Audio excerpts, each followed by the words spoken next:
Hello, this is a review of 1991 Volkswagen van,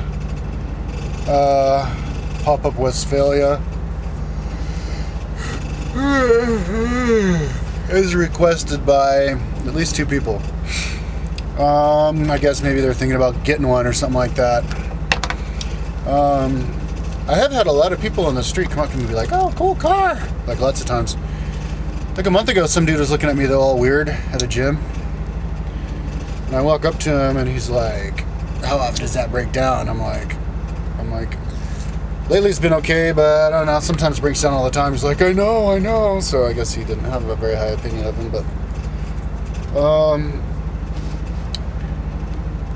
we are the original owners. My parents were the original owners of this van. Got it back in like December of 1990. It's a 1991.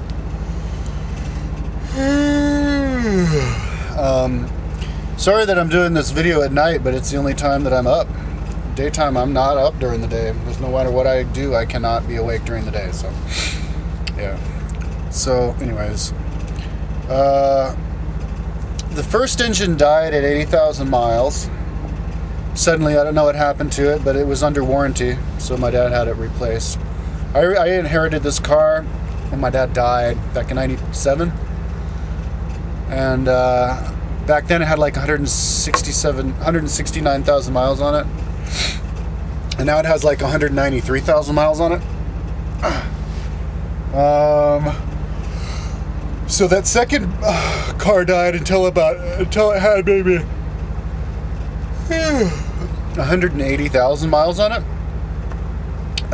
So it lasted about exactly 100,000 miles, which I think is about how long the engines are supposed to last. Then I got another engine put in it, but that lasted about 50 miles, and it died, and I had to spend another $6,000 to put another engine in it right after I got the other engine, because it overheated, and because like one of the cables burst. And when it overheated, it destroyed the cable that says that the car's overheating, so it didn't say that it was overheating. So next thing I know, the car's like, meh, the beeper comes on, so I pull over, and I see there's steam, and I bring it to the mechanic, and he's like, "Oh shit, your whole thing, the whole engine overheated and is ruined." So I left it with him, and then I took it to another guy, because he wasn't doing anything with it, the same mechanic. So I took it to another mechanic because he had it for like a month and didn't even touch it. He was just a stoned out, like, dude. I reported him to the Better Business Bureau. So I took it to another guy, and he put another engine in, and that's the engine that I have now. So, but that other guy, I paid him $2,500 to put a whole bunch of different cables in, hoses. The big problem with the Volkswagen vans is the hose. Everything else is fine. But the hoses, I guess from an original car, they last maybe 20 years. Then they all go bad, and then the new hoses they put in are built out of plastic that's not as good as the original plastic. And so those hoses are only supposed to last 8 years. And it costs like $2,500 if you want to replace all of them. But if you want to replace them as they go bad, you definitely want to keep an eye on your levels, especially when it's really hot out. I noticed that my water coolant, goes down a lot, but it hasn't been going down now that it's cool. Volkswagen's vans are pretty much made for really cold weather, I think, because I guess Germany is really far up north. Has really good heating system, really good. It's really loud back here though, so it's like rattling, so I might have to get that fixed. And on the highest notch of the heater, it doesn't really work all the time. Like there's some loose cables or something. But it does on the second highest notch. It has electric doors. So when you lock it, it locks all the doors in the car, including the back, the side, and both of the car doors. And it makes it so that you can't accidentally lock your keys inside unless you lock it from the side door. So that's a cool feature, and nobody can like siphon gas out of your car because you need your car key to open up the gas thing, which is cool, and you can't put it back in. You can't like take your key out of it, and you can't put it back in without your key. So it kind of makes it so that it foolproofs it, so you can't be driving away without putting your gas cap on. Anyway, the electrical system in the car has never had to get fixed. The electric doors or the windows, the electric windows have never had to get fixed, I don't think. The electric, the mirrors, the rear view mirrors are electric, and neither of those work anymore. But this light here still works. I've had to get a couple new like bulbs and stuff. They last a couple years. My door here still works.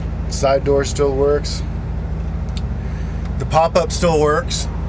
The pop-up is still in good condition, and the canvas is strong.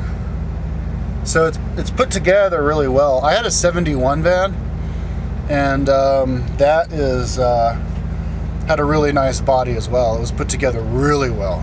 Probably maybe even better than this. I mean, really solid.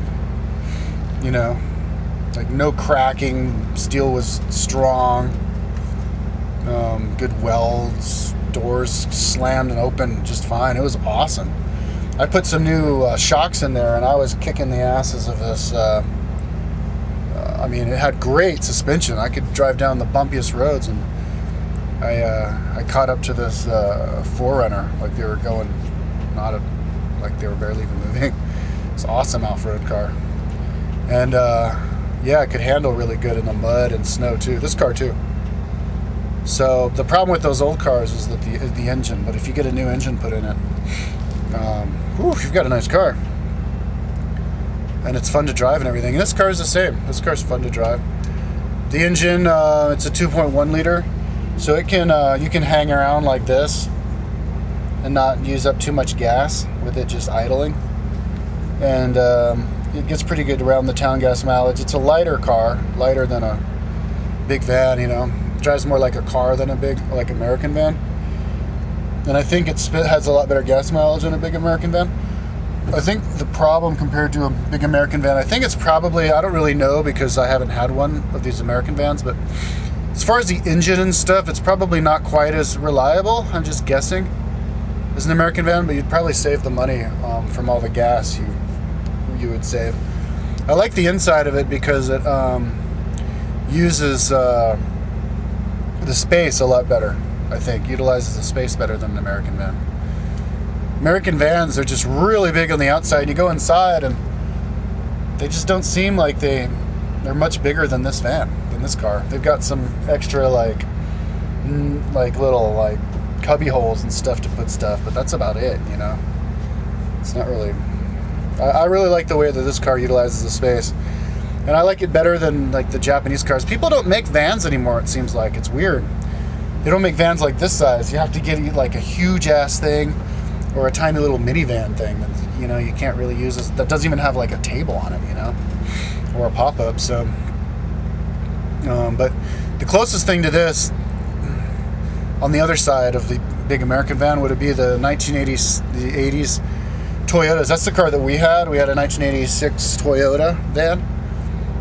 With the engine up there in the front, kind of like between the two driver's seats, and that had a bed, and that was kind of like this. It was a nice van, but it wasn't nearly as big as this. Like this utilized the space a lot better. It didn't have a table. Yeah.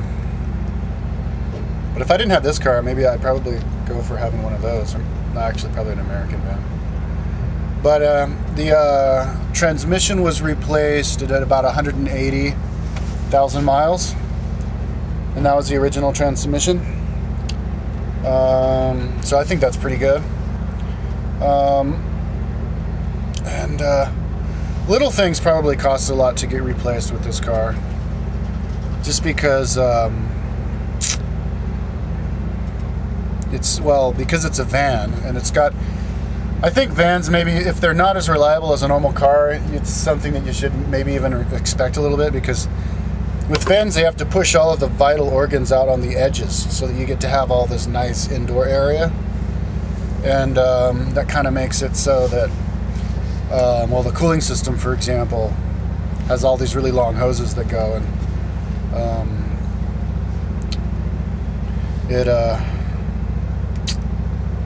but I think it's worth it, because the car itself is way better. I couldn't even imagine having a car. I don't even understand the concept of having a car, a normal car.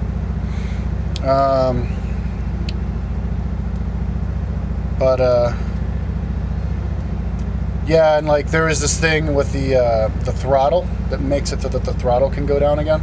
That costed $500 to replace. So sometimes the stuff can cost a lot, but I haven't had any problems in a long time.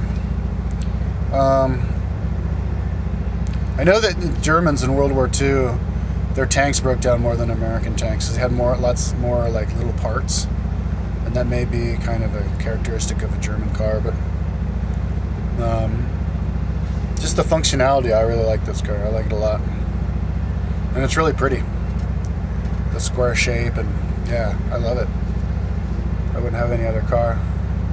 So if you're thinking of getting one, I think my advice to somebody who wants to live out of a van and get a van is, you should like if you can't get a really good deal on a used van, you should go to the junkyard and get like, you know, any old van, like a van you want, like an old Volkswagen van, and just get a mechanic to put a new Japanese engine in it, late model engine, and you're good. You're golden. That'd be awesome. So that's my review of my van. Yeah, I think it stays together pretty well. My power steering, I just put it in the first time a couple weeks ago, so I think that holds pretty well. The brakes haven't been worked on since like 2008, like July of 2008, and the brake fluid is still totally topped off. It says in the manual you're supposed to replace the brake fluid every 2 years, but my brakes have been doing fine.